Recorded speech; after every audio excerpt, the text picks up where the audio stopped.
Muy buenas tardes para todos y bienvenidos a la sesión número 13 de Arbitraje al Aula. El día de hoy nos acompaña la doctora Juliana María Giraldo Serna, quien es abogada de la Universidad Pontificia de Cali, especialista en Derecho Comercial y máster en Derecho Deportivo de la Universidad de Lleida.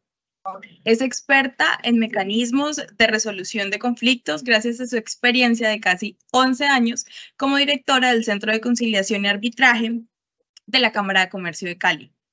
Es docente universitaria y conferencista nacional e internacional en mecanismos de resolución de conflictos, conciliadora, árbitro y amigable componedora de diferentes cámaras de comercio del país. Muchísimas gracias, doctora Juliana, por aceptar nuestra invitación y por acompañarnos el día de hoy. Adelante. De verdad, muchas gracias por la invitación. Y lo primero que quiero decirles es que los felicito por este espacio. La verdad es que tener escenarios académicos como Arbitraje al Aula definitivamente construyen pues en todo el tema que necesitamos de promoción de los mecanismos de resolución de conflictos, en especial el arbitraje. Y sé que persistir, digamos, en esta iniciativa de Arbitraje al Aula, seguir pues haciéndola, promoviéndola, creo que aporta muchísimo al arbitraje en el país. Entonces, felicitaciones porque la Cámara de Comercio de Bucaramanga, la verdad, se ha caracterizado por ser pionero y promotor de estos espacios académicos. Entonces, qué gusto estar aquí. Y bueno, la idea hoy es hablarles un poco del funcionamiento de los centros de arbitraje, hacerlo de una manera muy dinámica, porque pues la idea es como desde el punto de vista práctico ver cuál es la intervención y las responsabilidades a cargo de los centros de arbitraje, ya que cuando hablamos de arbitraje pues estamos frente a un mecanismo de administración de justicia en cabeza de terceros particulares que funcionan normalmente a través de centros de arbitraje, lo cual no quiere decir, y eso no lo podemos confundir, pues que el centro de arbitraje cumpla esas propias funciones jurisdiccionales. Entonces voy a compartirles una presentación y lo que vamos a ver en la presentación, pues inicialmente va a ser un poco de, pues, qué son los centros de arbitraje, qué se necesita para que exista un centro de arbitraje, un centro de conciliación, pues, para tener el aval correspondiente ante el ministerio. Y de manera posterior vamos a hablar un poco de las funciones de los centros de arbitraje y particularmente, de acuerdo a las disposiciones de la Ley 1563, vamos a ver digamos, cada uno de las etapas o de los momentos donde el centro de arbitraje interviene y la forma, digamos, en que lo hace. ¿Listo? Entonces, vamos a arrancar hablando entonces de los centros de arbitraje y cuando hablamos de qué es un centro de arbitraje, no es otra cosa más que esa institución que es autorizada por el Ministerio de Justicia y del Derecho en tanto que este es el ente encargado de la inspección, vigilancia y control de los centros de arbitraje, y la función del centro de arbitraje es prestar el soporte operativo y administrativo para que la prestación de sus servicios funcionen de la mejor manera posible. Y un centro de arbitraje pues normalmente tiene dentro de su portafolio también la prestación de otros servicios de resolución de conflictos. Y por eso, de alguna manera, lo que se busca es que ese centro de arbitraje o ese centro de conciliación, pues efectivamente preste el servicio de manera integral a través de unos operadores. A través de unos operadores que son los que directamente van a intervenir en la resolución de ese conflicto y el centro va a prestar todo el apoyo para que esto se haga de la mejor manera posible. Estas entidades, los centros de conciliación y arbitraje, ¿será que cumplen entonces funciones públicas? Es la gran pregunta.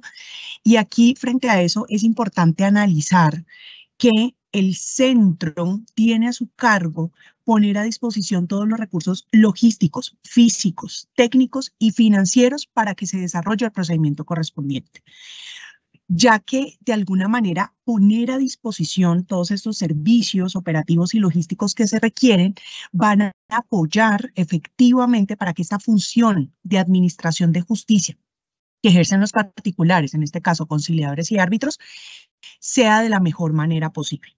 Entonces, de alguna manera, el centro pues sí presta un apoyo en ese cumplimiento de la función de administradores de justicia en cabeza de particulares, más no es el centro directamente quien ejerce esa función jurisdiccional.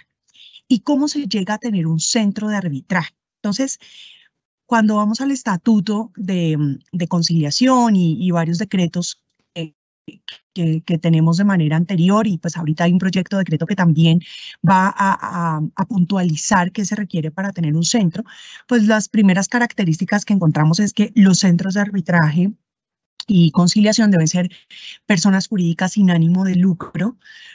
Pueden, digamos, también tener centros de conciliación, entidades públicas, consultorios jurídicos, facultades de derecho, pero para poder funcionar como centro de conciliación y arbitraje debemos tener el aval del Ministerio de Justicia y del Derecho. Entonces hay una serie de requisitos que debe cumplir esa persona jurídica sin ánimo de lucro para poder ser autorizado su funcionamiento como centro de conciliación, de arbitraje o prestador de otros servicios de resolución de conflictos como insolvencia de persona natural o comerciante. Entonces, lo primero es que el centro debe especificar en qué ciudad va a prestar sus servicios, la información relativa a los recursos financieros con los que cuenta para poder dotar y poner en marcha el centro y su operación.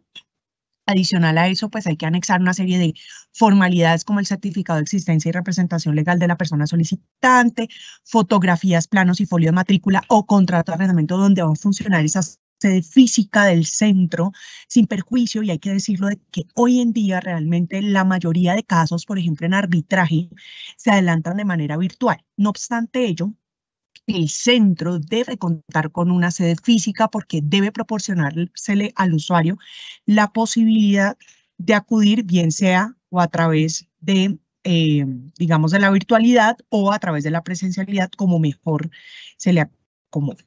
Debe presentar también el centro que quiera funcionar y que quiera ser avalado para eso un proyecto financiero, un reglamento, ¿sí? Que contiene, digamos, unos temas mínimos y aquí, a manera de ejemplo, algunos requisitos que debe tener, por ejemplo, ese proyecto financiero, entonces que tiene que ver con ingresos y egresos del centro, el capital con el que se cuenta para poder, pues, iniciar, los aportes no dinerarios, subvenciones, recursos propios, recursos ajenos, fuentes de financiación, etc.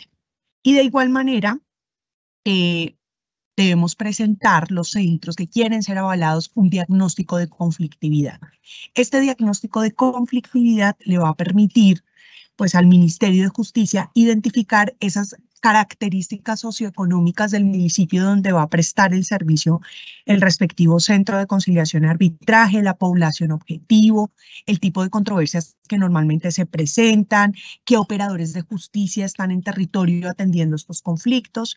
Y una vez tengo todos estos requisitos formales que exige la ley para poder solicitar ese eventual aval ante el Ministerio de Justicia y del Derecho, entonces procedo a hacer la, solicitud ante el Ministerio, para lo cual se cuenta con una plataforma que es el SICAC. El SICAC es el Sistema de Información de la Conciliación, el Arbitraje y la Amigable Composición, con la que cuenta el Ministerio de Justicia y del Derecho, a través de la cual el centro que quiere ser avalado hace la solicitud, anexa pues todos los documentos que se requieren, diligencia el formulario, a él se le va a asignar un usuario y una contraseña para poder iniciar todo ese proceso de solicitud de autorización.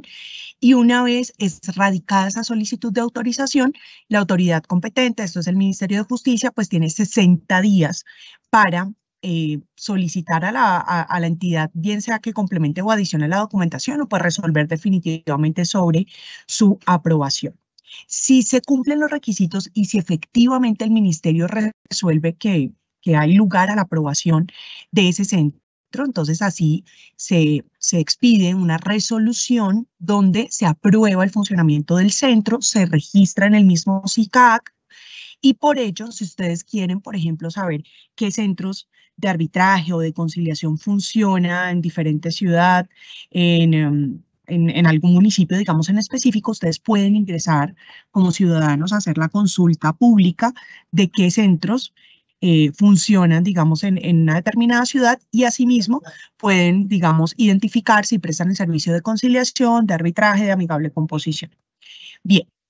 Adicional a eso, es muy importante, como lo mencionaba anteriormente, para crear un centro de conciliación y arbitraje, pues tener un proyecto de reglamento, y para eso dentro del proyecto de reglamento, una de las cosas clave es contar con una estructura administrativa digamos, básica, que al menos debe contar con un director, con una secretaría del centro, que es un abogado que va a apoyar toda la operatividad de la prestación de los servicios, y los operadores, que son o los conciliadores o los árbitros, que son quienes finalmente serán asignados para cada uno de los casos para poder resolver efectivamente los conflictos. Bien, otra cosa interesante de los centros que quiero compartirles el día de hoy, y digamos que toda esta parte inicial es muy administrativa, porque también es importante saber de dónde salen los centros, o sea, ¿cómo hago para tener un centro? ¿Qué necesito para hacerlo? Entonces, una cosa interesante, digamos que tienen como obligación los centros de conciliación y arbitraje, y es que por el hecho de estar avalados y de poder prestar los servicios de resolución de conflictos, de cobrar por sus tarifas, deben organizar al menos una jornada gratuita al año, y dice la norma que deberá ser de los métodos, digamos, o de arbitraje o conciliación, amigable, composición, que represente al menos el 5% de los casos atendidos en el año inmediatamente anterior. Es una parte como de responsabilidad social de los centros también de promover estos servicios de manera gratuita para población de escasos recursos, que compense en un 5% pues lo que se atendió cobrando las tarifas a los usuarios.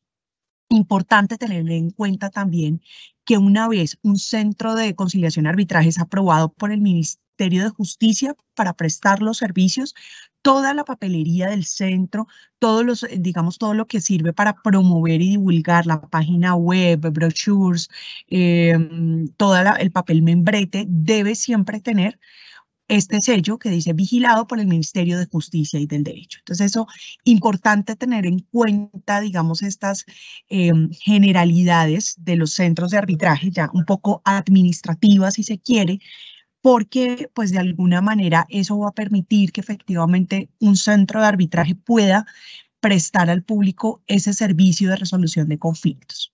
Ahora bien, vamos a entrar un poco más en nuestra materia arbitral. Y aquí, digamos, un poco vamos a hablar primero pues como de estas obligaciones generales que como centros de arbitraje pues se tienen, y después cada una de las etapas del proceso arbitral donde el centro interviene. Entonces, de manera general, cuando hablamos de funciones de los centros, pues encontramos que el centro brinda cierta asesoría, digamos, inicial en todo lo que tiene que ver con los métodos de resolución de conflictos. Entonces, si un usuario va a un centro y dice, mire, yo quiero radicar una conciliación, ¿cómo hago? ¿Cuál es el procedimiento? Indíqueme cómo es el formato. Pues el centro de alguna manera brinda ese acompañamiento y ese apoyo que el usuario necesita para poder radicar su trámite. Quiero saber cómo funciona el proceso arbitral. Mire, esto funciona así, hay unas etapas, está la duración, y digamos que toda esa parte inicial del usuario para poder acceder al servicio que presta el centro, pues eso, digamos, el centro lo atiende, y pues eso es muy importante que obviamente tenga que ver con los métodos. Los centros no hacemos las veces o no hacen las veces de abogados de la parte, obviamente debemos mantener nuestro rol independiente, pero sí brindar esa asesoría acerca de los trámites de resolución de conflictos. Otra de las obligaciones o de las funciones es propender por pues todo el tema de difusión, tener trámites más eficientes, mejorar sus servicios. Siempre al final funcionamos como una unidad de prestación de servicios, y es una prestación de servicios jurídico, pero igual es una prestación de servicios, y siempre en los centros deben estar preocupados y pensando en cómo mejoran ese servicio de cara a sus usuarios. Prestar la colaboración a las instituciones con las que tenga convenio el centro y otras instituciones. Es muy importante que los centros cuenten con alianzas estratégicas con el sector académico, con el sector empresarial, con el sector público, porque esto va a permitir, digamos, generar unos lazos que fortalezcan el uso y la promoción de los métodos de resolución de conflictos.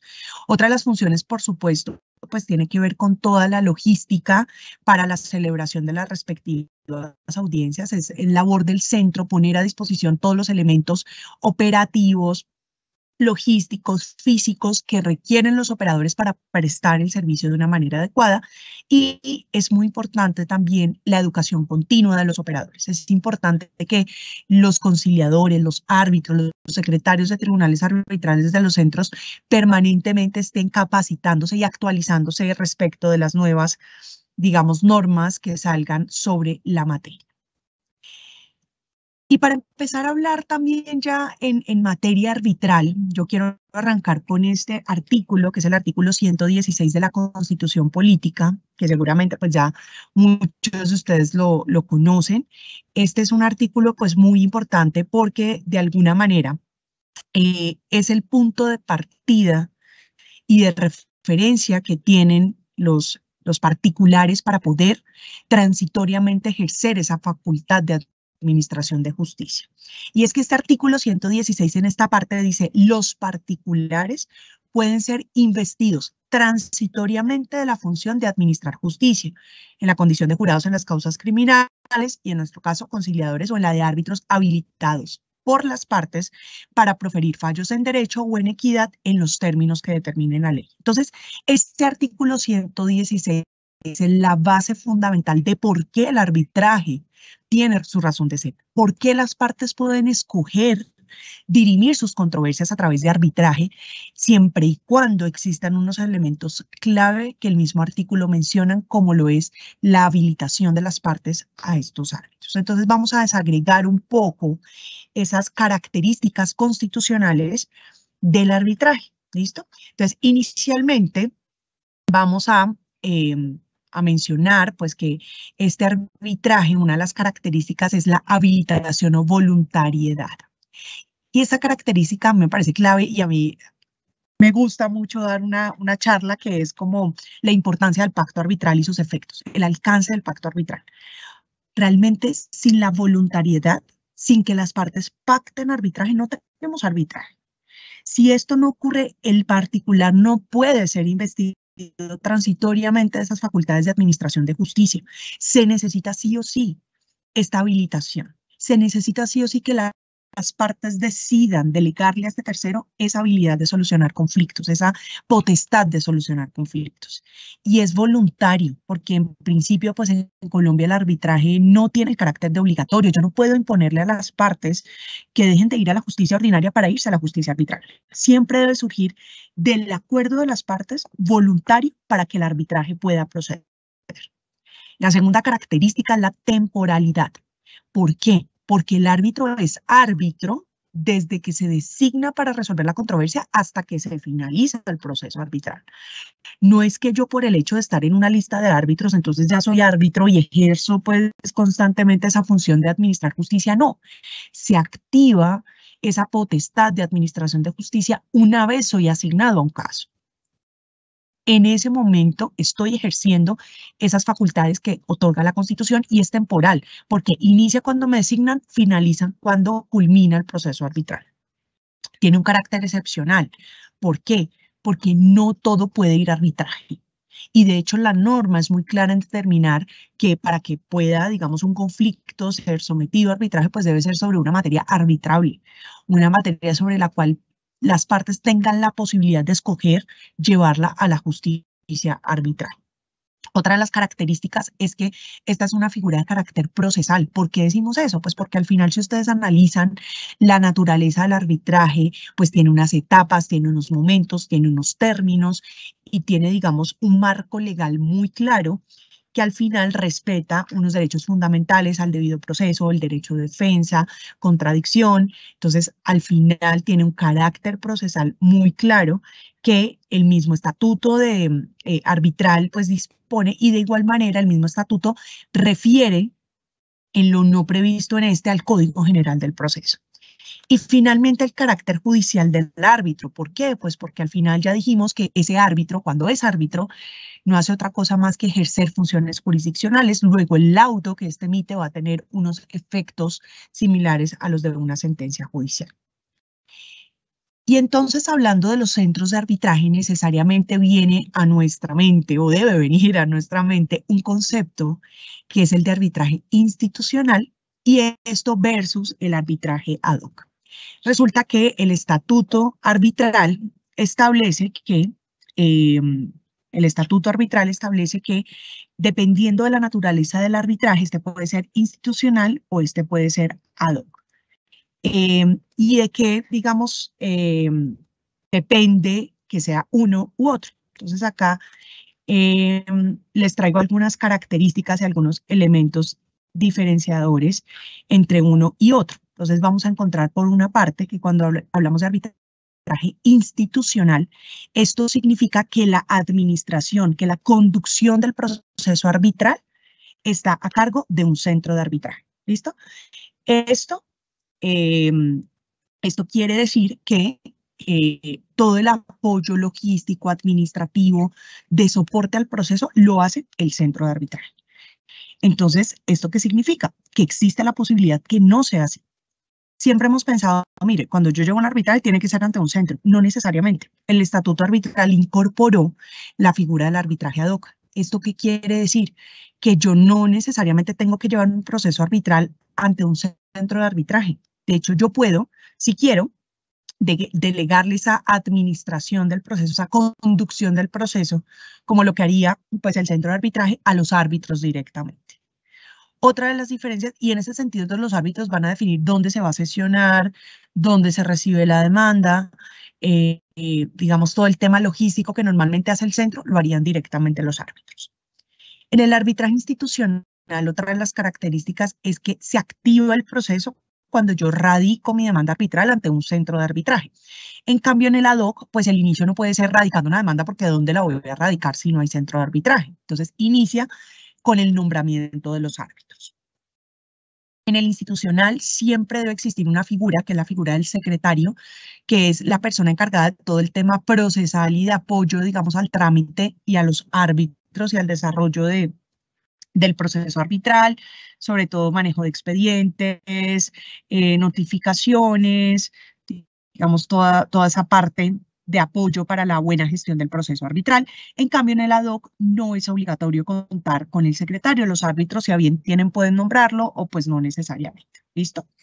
En cuanto a la instalación del arbitraje institucional, esta es una etapa donde el centro hace entrega oficial del expediente, donde se nombra presidente, se nombra secretario, y en esa instalación una de las cosas que pasa adicionalmente es que normalmente el tribunal de arbitramiento resuelve si se admite, se inadmite o se rechaza la demanda. En el ad hoc, la instalación, apenas voy a decir dónde se radica la demanda, porque acuérdense que acá como no hay centro de arbitraje, pues todavía no tengo demanda, sino que aquí apenas vamos a fijar el plazo, que es de 15 días, para que la parte, dependiendo de lo que los árbitros indiquen, pues presente su demanda donde se le indica. En el institucional, la primera forma que tengo para extinguir el pacto arbitral, porque definitivamente no existe ese ánimo, no se cuenta con los recursos, es cuando no pago el valor correspondiente al proceso arbitral. En cambio, en el ad hoc, si la parte demandante no presenta la demanda en el término de 15 días, donde le ha indicado el tribunal arbitral, esa situación extingue los efectos del pacto arbitral. Entonces se puede extinguir a través del ad hoc de una manera un poco más rápida, a diferencia del arbitraje institucional. Bien, con relación a las funciones administrativas de los centros de arbitraje. Entonces, aunado a los temas administrativos para poder tener un centro de arbitraje, para poder crear un centro de arbitraje, encontramos como funciones administrativas de los centros, pues obviamente tener el reglamento interno de funcionamiento, administrativo, de funcionamiento del proceso arbitral, tener un equipo idóneo para poder prestar el servicio de arbitraje, tener listas de árbitros. Es muy, muy importante tener listas de árbitros. ¿Por qué? Porque cuando la cláusula compromisoria delega en el centro el nombramiento de los árbitros, este debe hacerlo de esa lista oficial con la que cuenta para dicho nombramiento. Entonces es muy importante tener esas listas de árbitros que obviamente cumplan con los requisitos mínimos que la ley exige para ser árbitro, así como los demás requisitos que el mismo centro en su reglamento pues ha establecido. Publicar el periodo de inscripción en listas y requisitos que deben cumplirse para los diferentes aspirantes a pertenecer a dichas listas, tener un código de ética interno que tiene que ver con todo el régimen disciplinario aplicable a los operadores del centro, debe publicar las tarifas de la prestación de sus servicios, ya lo que hemos dicho incansablemente, todo el apoyo operativo y logístico para el funcionamiento de las audiencias y ser siempre, digamos, esa mano derecha y ese apoyo incondicional tanto para los árbitros como para las partes para poder desarrollar el proceso de manera adecuada. Entonces, si por ejemplo queremos hacerlo virtual, pues obviamente tener todos los medios tecnológicos que se necesitan para que las audiencias transcurran de la mejor manera, sistema de grabación, si necesitamos el tema de transcripción, poder prestar ese servicio. Entonces, digamos, ahí depende de lo que se vaya a requerir. Ahora, con relación a cada una de las etapas. Entonces, arranquemos con la presentación de la demanda. ¿Cuál es el rol del centro de arbitraje allí? Entonces, lo primero es que cuando se presenta la demanda, el demandante debe hacer pago de unos gastos iniciales de la presentación de la demanda. Entonces, obviamente, le corresponde al centro recibir ese pago de los gastos iniciales que dependerán de si el proceso es de mayor o de menor cuantía. Segundo, es el centro quien, digamos, da el radicado de esa demanda arbitral que pues lleva a la parte demandante ante el mismo centro conforme el pacto. Tercero, revisar el pacto arbitral invocado, pero solo con un propósito. Y el propósito de revisar el pacto arbitral por parte del centro no es otro más que verificar si efectivamente las partes han pactado que el centro de arbitraje donde se ha radicado la demanda efectivamente es el que las partes pactaron.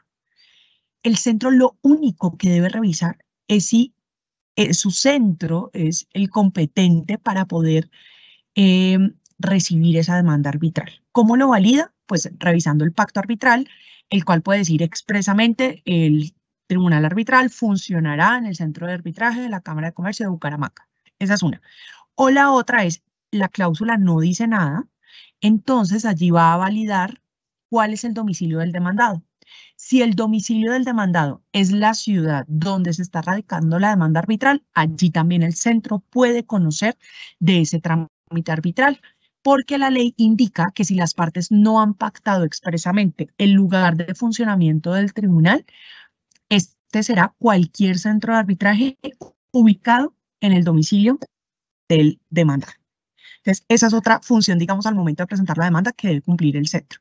La cuarta, si el centro, por ejemplo, revisa el pacto y dice, no, acá dice que la Cámara de Comercio de Cali se va a llevar el caso, pero lo radicaron en Bucaramanga. Entonces, el centro, ¿qué deber tiene? Remitir al competente en caso de que él no lo sea. ¿Listo?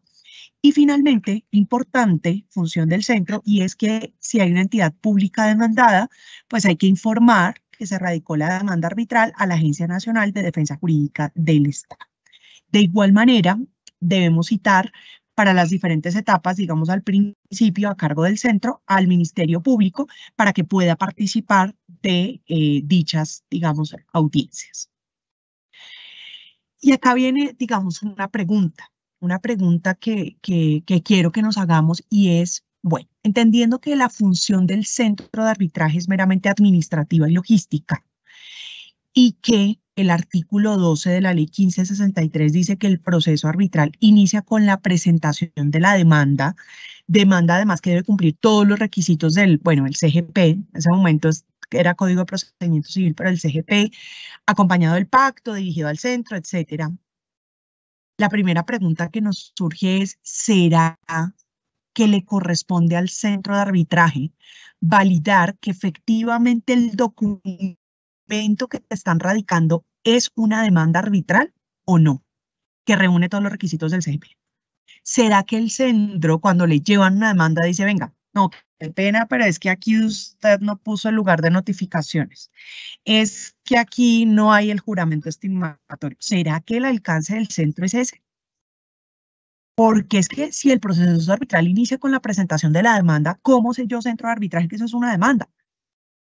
Y la segunda pregunta es, ¿será que le corresponde al centro de arbitraje revisar que ese pacto arbitral que se está invocando para efectivamente iniciar el proceso arbitral es un pacto arbitral? ¿O será que el centro podría decir, qué pena, pero es que eso no es un pacto arbitral? Porque ahí dice que las partes podrán acudir al arbitraje. ¿Al centro le corresponde hacer ese análisis de fondo? Y la respuesta que yo les podría dar, queridos doctores, desde mi perspectiva es no. Si al centro de arbitraje le radican un documento que le dicen, esta es mi demanda, yo radico eso que es una demanda. A quien le corresponde hacer el análisis de fondo de si es o no es una demanda es a la autoridad jurisdiccional competente, que en este caso son los árbitros. Y el pacto arbitral igual. Si a mí me dicen que eso es un pacto arbitral, pues yo debo creerle y darle trámite que es un pacto arbitral y le corresponderá en la etapa procesal oportuna a los árbitros analizar si efectivamente es o no un pacto arbitral. Pasamos entonces ahora a otro tema que es la integración del tribunal arbitral. Y frente a la integración del tribunal arbitral, entonces, ¿qué funciones cumple el centro? Varias. Entonces, la primera, si las partes, por ejemplo, pactaron en su cláusula que la designación se haría de mutuo acuerdo, la función del centro es requerir a las partes para que alleguen la aceptación de esos árbitros que nombraron de mutuo acuerdo. Si las partes lo pactaron así, pero no lo han hecho, entonces al centro le corresponde citar a las partes para que designen los árbitros de mutuo acuerdo. Si, por ejemplo, las partes pactaron que quien nombraba a los árbitros era el centro, entonces al centro le corresponde citar a una audiencia para que se realice la designación de los árbitros por sorteo que realiza el centro conforme a la delegación que le han hecho las partes. Si, por ejemplo, que esa es otra opción, las partes dijeron lo vamos a hacer de mutuo acuerdo, pero no se ponen de acuerdo, pues ahí en ese caso la ley dice que quien nombra será el juez civil del circuito por sorteo de la lista oficial del centro. Entonces ahí el centro que tiene que hacer, suministrarle al juez esa lista oficial para que pueda hacer el nombramiento por sorteo.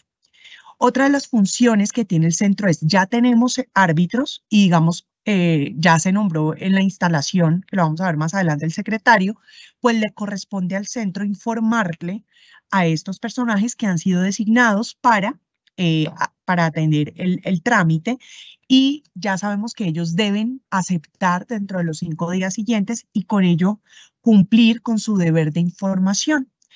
Una vez cumplen con ese deber de información, ¿quién realiza el traslado de esa aceptación y deber de información? Pues el centro. Esa es como otra labor importante a tener en cuenta en esta fase de integración del tribunal arbitral.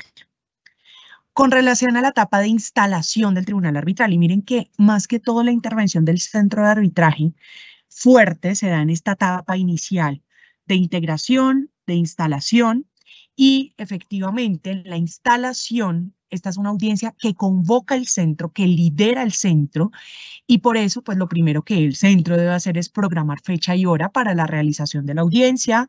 En caso de que uno de los árbitros de manera injustificada no asista a la instalación, la norma dice que debe procederse a hacer el reemplazo del árbitro. ¿Y quién lo hace? Pues el centro de arbitraje. El centro de arbitraje, además, en la instalación tiene a su cargo hacer entrega del expediente al tribunal arbitral. Él es quien de alguna manera le informa al árbitro las actuaciones que sean surtidas y ya se las entrega oficialmente para su custodia. Y en caso de que el secretario aún no tome posesión de su cargo, pues quien hace las veces de secretaría DOC es el centro de arbitraje. Y eventualmente le va a tocar notificar la demanda, correr traslado a las partes, proyectar algunas actas, hasta tanto el secretario nombrado pues tome posesión de su cargo. Y hay otras funciones muy importantes. Y digamos, frente a las etapas del proceso arbitral, hasta allí, hasta la instalación, está esa intervención como directa del centro de arbitraje y un poco protagónica y activa, y a partir de allí ya es el Tribunal de Arbitramiento junto con su secretaría quien se encarga de adelantar todas las actuaciones y audiencias que se van presentando a lo largo del proceso. Y entonces viene una función de apoyo administrativo para que esas audiencias y esas etapas puedan desarrollarse de manera adecuada. Y al final viene, digamos, otras responsabilidades a cargo de los centros de arbitraje que tienen que ver con el registro y el archivo, ya que es el centro el encargado del archivo del expediente, de expedir las copias del expediente que soliciten las partes, y puede el centro, si a bien lo tiene, disponer que después de 3 años se conserve todo el expediente por cualquier medio técnico que garantice su reproducción. Cuando es digital, se puede proceder a su registro y conservación en este mismo formato. Realmente hoy en día, creo que es algo generalizado en todas las cámaras, los expedientes están siendo virtuales, ya que la demanda incluso inicia radicándose de esta manera. Vamos a pasar ahora para la parte final de este conversatorio a, creo yo, pues como lo más interesante, y es los análisis de casos. Y para hacer los análisis de casos, de situaciones que pueden presentarse de donde uno dice, bueno, el centro de arbitraje puede intervenir, no puede intervenir, ¿dónde está esa delgada línea de la función administrativa versus la función jurisdiccional? Y para eso quiero traer a colación una sentencia muy importante que se pronuncia sobre el tema, que es la sentencia C-1038 del 2002, que habla de la función administrativa de los centros. Básicamente, rescato de esta sentencia que, fruto de un análisis que hizo la Corte Constitucional frente a la función del centro de arbitraje, determinó que el alcance de esa habilitación y ejercicio de funciones judiciales no es para los centros de arbitraje, es para los árbitros. Y específicamente, esta parte menciona que efectivamente, conforme el 116, a quien se habilita para que temporalmente pueda cumplir las funciones de administrar justicia, pues es a los árbitros, y que por ello, pues no podría entenderse que a los centros de arbitraje se le están extendiendo esas atribuciones. Entonces, la norma no lo dice y en efecto no es así. Entonces, de alguna manera, pues debe tenerse muy claro que cuando estamos hablando de función jurisdiccional y cuando algo raya con esa función jurisdiccional, no le corresponde al centro pronunciarse sobre ello. Vamos a ver algunos ejemplos prácticos de cuándo podría pasar eso. Primer caso, acumulación de trámites arbitrales. Y el caso es el siguiente. Imagínense que se remitió un caso por parte del Consejo de Estado porque se declaró la nulidad de todo lo actado en el proceso por existir cláusula compromisoria. Ese proceso arbitral se ordena, pues se ha iniciado ante un centro de arbitraje, conforme la cláusula pues, que se aduce, pero resulta que en ese entretanto, la parte demandante en justicia contencioso administrativa, de donde viene el proceso, muere. Pero con su muerte, antes de morir, él cede sus derechos litigiosos a una esposa, a la esposa, a una esposa, no, a la esposa y a un hermano. Pero además tiene unos herederos, unos hijos herederos, que se hacen parte de ese proceso. Entonces se solicita o se indica que el interesado deberá iniciar proceso arbitral en el centro de arbitraje. Resulta que al centro de arbitraje llegan dos solicitudes de inicio del proceso arbitral. Una radicada por los cesionarios de los derechos litigiosos y otra radicada por los herederos de esta parte demandante, ¿sí?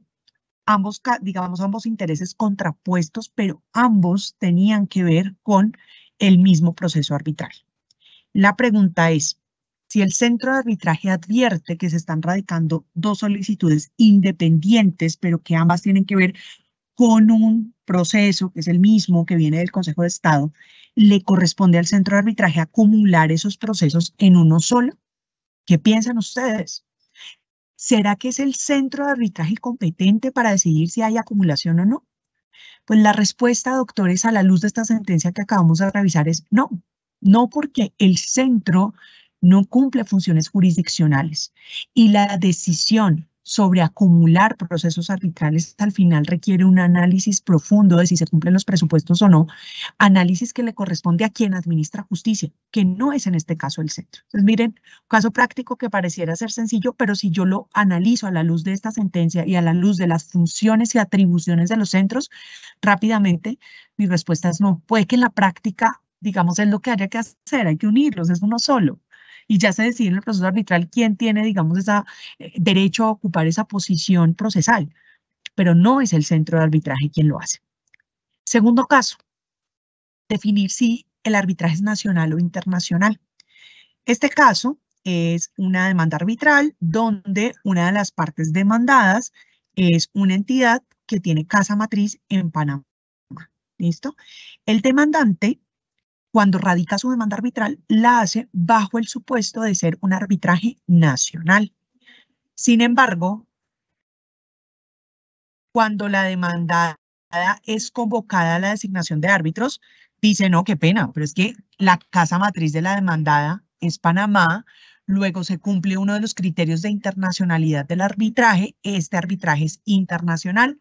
Señores, centro de arbitraje, por favor, denle trámite de un arbitraje internacional. Entonces, ¿será que es el centro de arbitraje a quien le corresponde analizar y definir si el arbitraje es nacional o internacional? La respuesta es nuevamente no. Si al centro de arbitraje le radican un arbitraje como nacional, él debe darle ese trámite. Son las partes y el tribunal arbitral el competente para decir qué pena, pero esto debe ser tramitado como internacional, se devuelve al centro para que haga el nombramiento de la lista de árbitros internacionales, por ejemplo.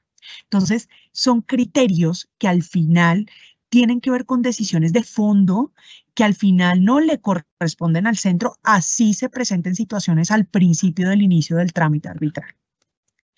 Y este tercer caso, que es un caso bien frecuente en los centros, y es la solicitud de amparo de pobreza. El Estatuto Arbitral en su artículo 13 establece la posibilidad de solicitar amparo de pobreza total o parcial de conformidad con los que establece el Código General del Proceso, ¿cierto? Entonces, puede pasar que el demandante, cuando radica su demanda arbitral, hace una solicitud de amparo de pobreza y le dice al centro de arbitraje, mire, teniendo en cuenta que yo estoy haciendo solicitud de amparo, no me cobre los gastos iniciales de presentación de la demanda arbitral. La pregunta es, ¿será que el centro, teniendo en cuenta que la parte demandante está solicitando el amparo de pobreza, no debe cobrar esos gastos iniciales? Esta está más compleja. Pues la respuesta, doctores, adivinen es cuál. No, el centro debe cobrarlo. ¿Por qué? O es mi criterio. El hecho de que la parte demandante solicite el amparo de pobreza no quiere decir que se cumplen los presupuestos del amparo de pobreza. Esto procederá siempre y cuando se cumplan los presupuestos, y para saber si se cumplen o no los presupuestos, pues debe haber un análisis de fondo. ¿Por quién? Por quien administra justicia. Estos son los árbitros en el momento procesal oportuno. Y puede ser que los árbitros nieguen la solicitud de amparo de pobreza. Entonces, mal haría el centro dar por sentado que debido a la solicitud de amparo, pues entonces ya no cobra los gastos iniciales, ¿no? Yo cobro los gastos iniciales para poder iniciar el proceso arbitral, así lo trae la ley, y si más adelante se le concede el amparo, pues podríamos pensar como centro en restituir esos gastos iniciales, aunque si analizamos la norma, realmente la norma dice que la exoneración en caso de que proceda el amparo de pobreza es respecto de los honorarios y gastos del tribunal arbitral. Entonces, los gastos administrativos del centro pareciera ser que estuvieran excluidos del amparo de pobreza. Sin embargo, digamos en la práctica, cuando se concede el amparo de pobreza, normalmente pues el centro restituye los gastos iniciales, pues no hay lugar a la causación de los gastos administrativos que a este corresponde. Hemos analizado, digamos, diferentes etapas del proceso arbitral, cómo funciona ese rol del centro versus el rol del árbitro, en qué puntos debemos tener claridad de que debe intervenir el centro, cómo resolver esas situaciones prácticas donde no sabemos si lo define el centro, lo define el árbitro. Creo que siempre la lupa debe ser, ¿esta decisión tiene que ver con algo jurisdiccional o es meramente administrativo? Si la respuesta es jurisdiccional, si requiere un análisis de fondo, el centro no le corresponde definir, deben hacerlo los árbitros. Si es un tema meramente administrativo y logístico, el centro de arbitraje podrá dar, digamos, solución al tema para avanzar en el trámite arbitral. Entonces, importante el rol que cumplen los centros como promotores del arbitraje, como aquellos que difunden espacios académicos como estos para poder promover esta figura, como garantes de la prestación del servicio, como apoyo para que las audiencias se realicen de la mejor manera posible. Pero también muy importante que los centros de arbitraje tengan claro su rol. Estos no administran justicia, lo hacen los árbitros. Luego, es importante que ellos entiendan hasta qué grado de responsabilidad y funciones pueden intervenir en diferentes situaciones que pueden presentarse a lo largo del proceso arbitral. Entonces, pues bueno, yo espero que esta charla haya sido interesante para ustedes, que haya sido práctica de algunos casos interesantes que pueden darse en arbitraje desde la perspectiva de los centros. De nuevo, muchísimas gracias a la Cámara de Comercio de Bucaramanga, a su Centro de Conciliación y Arbitraje, por la invitación. Y bueno, espero que este tipo de espacios sigan promoviéndose de la mejor manera posible. Muchas gracias, doctora Caro. Muchísimas gracias, doctora Juliana, por compartirnos tus conocimientos y tu experiencia. Y muchas gracias a todos nuestros asistentes. Les recordamos que la sesión de hoy va a estar en la página de YouTube de la Cámara de Comercio de Bucaramanga.